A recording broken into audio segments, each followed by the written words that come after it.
Hey, boys and girls! Welcome to Central Kids Storytime Online. We have another exciting story for you this week. Are you ready? Hello, boys and girls. Today we're going to be learning about being fearless and having the courage to stand against all the pressures that we feel and knowing that God is going to be with us. Do you know that God calls all His children to have a character of courage? He says in Deuteronomy 31 verse 6, "Be strong and of good courage. Do not fear nor be afraid of them. For the Lord your God, He is the one who goes with you. He will not leave you, nor will He forsake you." What is courage? It's the ability to do something that frightens you. Just like Daniel and his friends in the book of Daniel, chapter 1, they had the courage to stand against the king who was ordering them to eat food that had been sacrificed for idols. Now, Daniel and his friends could not eat that food because it wouldn't be honoring to God. And for them, they had to stand and be courageous and say no and refuse the food. That meant that Daniel and his friends could go to prison or they could even get killed.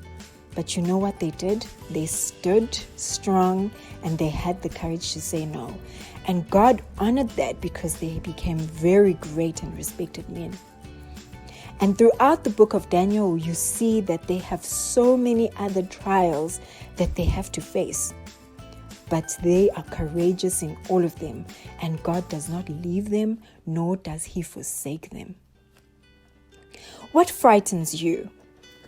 Today, you might have the same struggles as Daniel and his friends. There are ideas and behaviors that people in our culture say are acceptable and that may even look fun, but actually they go against God's word.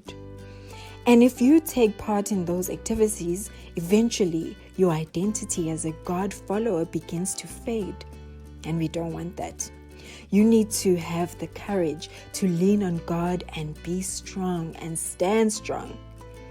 For Daniel and his friends, it started with a choice to follow God's commandments. You must also make that choice. And as you make that choice, do you know that God makes the promise that He will be there for you? He will not leave you nor forsake you. So be strong and of good courage. For today's craft, we are going to be making a rainbow with a cloud above it, as that also represents one of God's promises that He made to us. And this is so that we can write down a promise that God has made. One of those is that He will not leave us nor forsake us. For this craft, you will need a pair of scissors, some crayons, glue, and cotton wool, and also a pen that you can write with. Make sure that it's nice and dark, or you can use a whiteboard marker or a Koki. The first thing you need to do is fold the piece of paper vertically and cut through it, and with one piece you will make a cloud, and with the other you will make your straps of rainbow, and you color them in and make them look pretty. And then once you've done that, you stick them to the cloud where you have stuck your cotton wool, and it looks nice and cloudy, as you can see there. And I have written my verse down. Have fun doing your clouds. Bye, boys and girls. Thank you for joining us at Central